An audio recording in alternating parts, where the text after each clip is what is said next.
اعلی حضرت مفتی اعظم حجت الاسلام بریلی تجھے سلام۔ السلام علیکم ورحمۃ اللہ تعالی وبرکاتہ۔ مرکز اہل سنت جامعہ رضویہ منظر اسلام کے یوٹیوب چینل ہم سبق درس نظامی میں آپ کا خیر مقدم ہے۔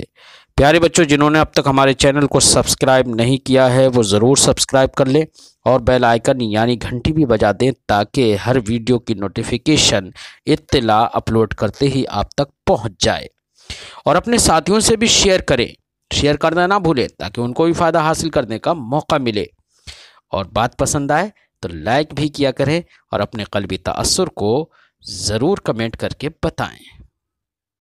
بسم اللہ الرحمن الرحیم۔ وَإِذَا عَرَفْتَ حَقِيقَةَ مَعْنَى التَّصْدِيقِ فَاعْلَمْ أَنَّ الْإِيمَانَ فِي الشَّرْعِ هُوَ التَّصْدِيقُ بِمَا جَاءَ بِهِ مِنْ عِنْدِ اللَّهِ تَعَالَى، أي تصديق النبي بالقلب في جميع ما علم بضرورة مجيئه به من عند الله تعالى اجمالا الى آخر العبارہ۔ آج کے سبق میں صاحب شرح عقائد اور صاحب عقائد یہ بیان فرماتے ہیں کہ آپ نے اس سے پہلے سبق میں تصدیق کا اور ایمان کا لغوی معنی جانا، جس کا معنی تھا دل سے مان لینا، قبول کر لینا اور اذعان، یہی معنی تھا نا۔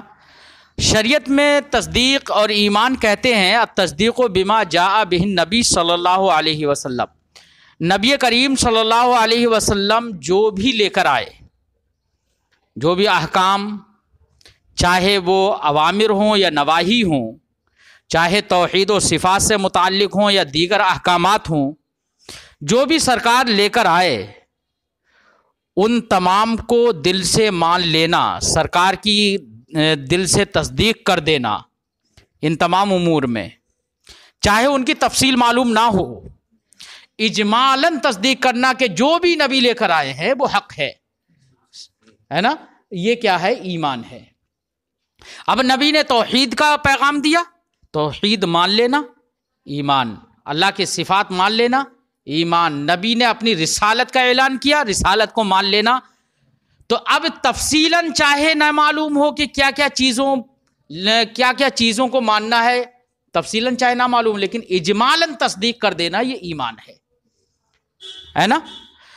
تو نبی کریم صلی اللہ علیہ وسلم جو بھی لے کر آئے، اور جو ضروریات دین سے لے کر تو بہت ساری چیزیں، لیکن جو ضروریات دین ہیں جن کے جاننے میں عام و خاص سب برابر ہیں، یعنی جیسے نماز کی فرضیت، شراب کی حرمت، زنا کی حرمت، ان تمام ان امور یا اس جیسے زکوٰۃ ہے، جتنے بھی فرائض ہیں جو بھی، تو ان تمام کے جاننے میں عوام و خواص سب برابر ہیں، سب جانتے ہیں کہ ہاں یہ دین سے ہے۔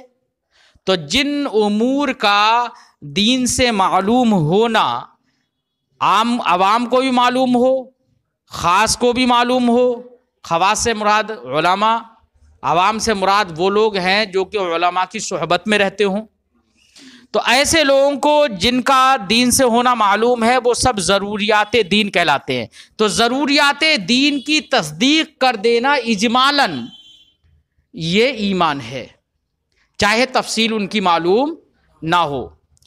ایسی ایک آدمی وہ ہے کہ جو تفصیلاً ایمان لے آیا، جس کو تفصیل معلوم ہوگی وہی تو تفصیلاً ایمان لائے گا، لیکن جس کو تفصیل معلوم ہی نہیں ہے، وہ اجمالاً ہی جانتا ہے بس، تو وہ اجمالاً ہی ایمان لائے گا، اجمالاً ہی تصدیق کرے گا۔ تو کیا تصدیق تفصیلی اور تصدیق اجمالی برابر ہوں گی؟ تو نفس تصدیق میں دونوں برابر ہیں۔ کیا ہے نفس تصدیق میں؟ ایسا نہیں ہے کہ کسی نے اگر اجمالاً تصدیق کی ہے تو اس کا ایمان اس کے بنسبت جس نے تفصیلاً تصدیق کی ہے اس کے بنسبت اس کا ایمان کم درجے کا ہوگا، ایسا نہیں ہے، بلکہ اس اجمالی اور تفصیلی دونوں من حیث الایمان برابر ہیں۔ کیا ہیں دونوں من حیث الایمان؟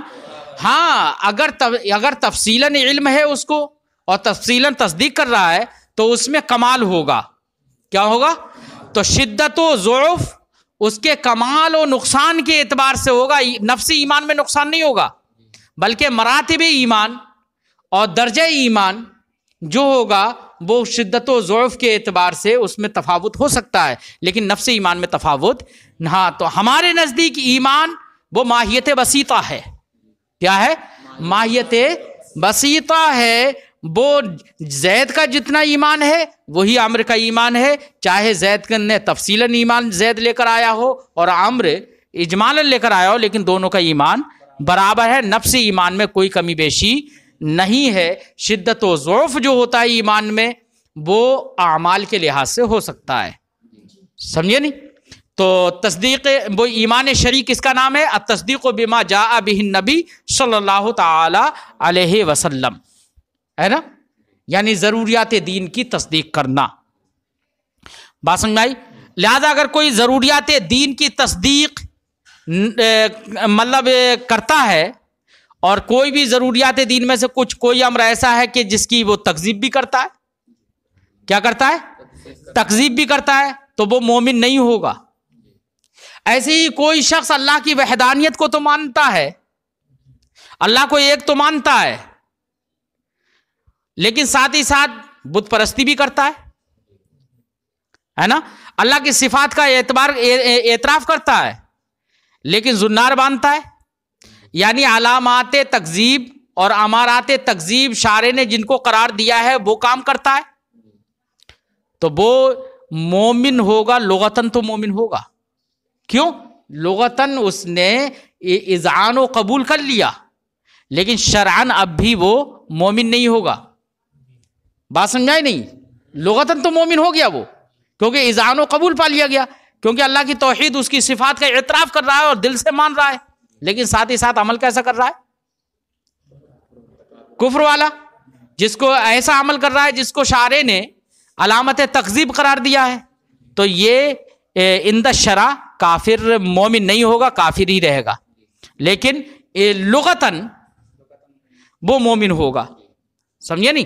اس لیے شرعاً مومن ہونے کے لیے ضروریات دین میں سے ہر ایک کی تصدیق کرنا یہ بھی ضروری ہے، اور علامات تکذیب جو امور ہے شارع نے جن کو امارات تکذیب سے قرار دیا ہے ان سے بچنا بھی لازم ہے۔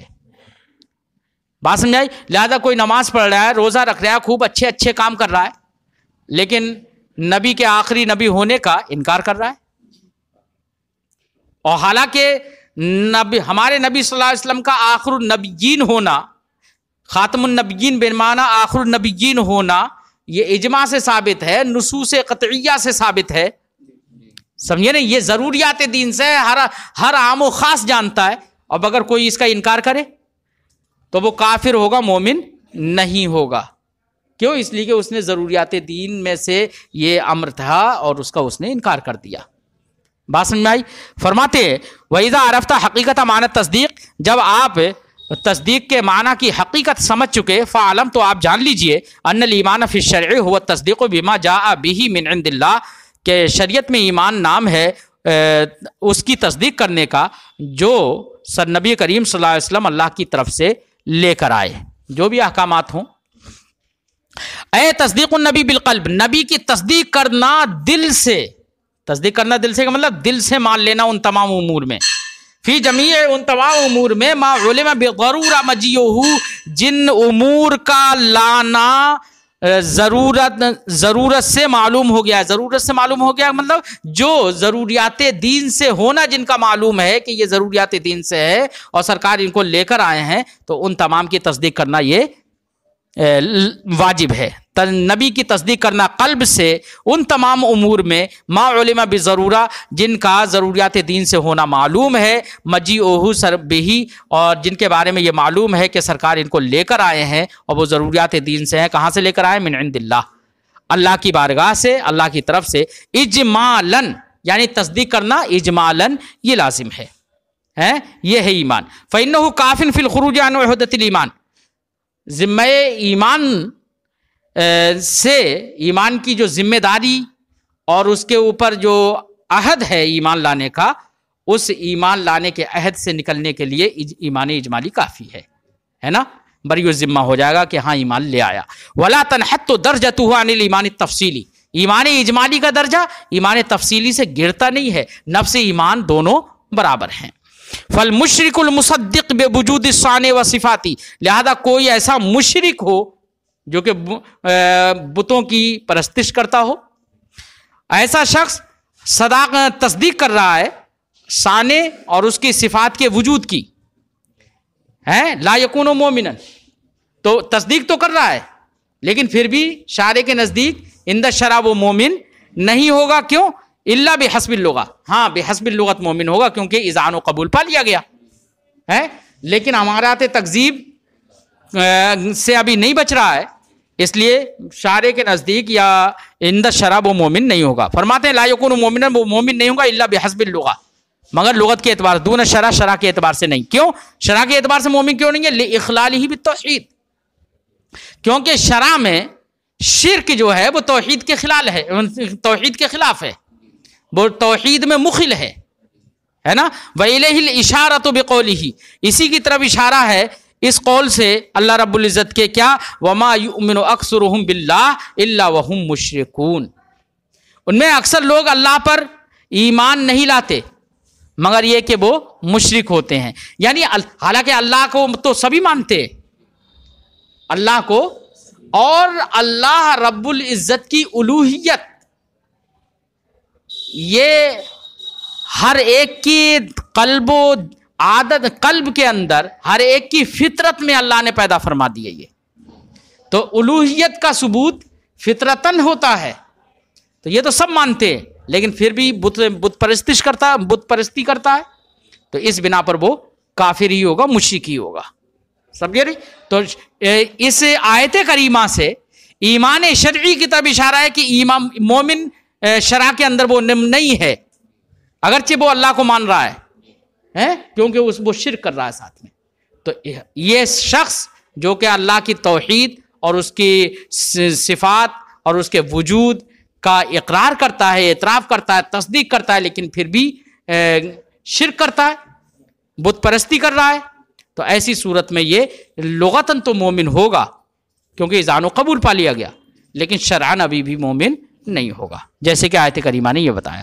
والاقرار بھی، ایسی تصدیق کرنا اور اس کا اقرار کرنا، یہ اقرار کرنا یہ رکن ایمان ہے امام شافعی وغیرہ کے نزدیک، احناف کے نزدیک رکن ایمان نہیں ہے، اقرار احناف کے نزدیک رکن ایمان نہیں ہے، بلکہ یہ ایمانی احکام جاری کرنے کے لیے شرط ہے دنیا میں، اقرار، بات سمجھ آئی؟ احناف کے نزدیک، اس لیے احناف کے نزدیک ایمان بسیط ہے، امام شافعی اس کو رکن کہتے ہیں، رکن ایمان کہتے ہیں، اس لیے ان کے نزدیک ایمان بسیط نہیں ہے، مرکب ہے، بات سمجھ آئی؟ لیکن رکن دو طرح کے ہوتے ہیں، ایک وہ رکن جو کہ سقوط کا بالکل احتمال نہیں رکھتا، اور ایک وہ رکن جو سقوط کا احتمال رکھتا ہے۔ تصدیق یعنی دل سے تصدیق کرنا یہ ایمان ہے، اور ایسا رکن ہے یہ کہ یہ سقوط کا احتمال نہیں رکھتا بالکل۔ اس کے برخلاف اقرار یہ سقوط کا احتمال رکھتا ہے، جیسے کہ حالت اکراہ میں کہ کسی نے مجبور کیا کہ تو کلمہ کفر جاری کر، تو اقرار زبان سے کلمہ کفر جاری کر سکتا ہے لیکن دل اس کا مطمئن رہنا چاہیے ایمان پر، بات سمجھائی؟ تو امام شافعی رحمۃ اللہ تعالی علیہ اس کو رکن ایمان تو قرار دیتے ہیں، لیکن ایسا رکن جو کہ سقوط کا احتمال رکھتا ہے، اور تصدیق سقوط کا احتمال نہیں رکھتی، بات سمجھ میں آ گئی؟ فرماتے والاقرار، اور اقرار کرنا اس سے زبان سے، الا ان التصدیق رکن لا يحتمل السقوط، لیکن تصدیق ایسا رکن ہے کہ جو سقوط کا بالکل احتمال نہیں رکھتا، والاقرار قد يحتمل، اور اقرار کبھی کبھی احتمال سقوط کا رکھتا ہے، کما فی حالت الاکراہ، جیسے کہ حالت اکراہ میں، بات سمجھ میں آ گئی ہے؟ ہاں، تو آج کی گفتگو یہیں پر ختم کرتے ہیں۔ فَإِنْ قِيلَ سے ایک اعتراض ہے، اس کا جواب ہے، اور مزید احناف کے مذہب کے مطابق آگے ایمان سے متعلق تفصیل آئے گی، انشاءاللہ آئندہ سبق میں پڑھتے ہیں۔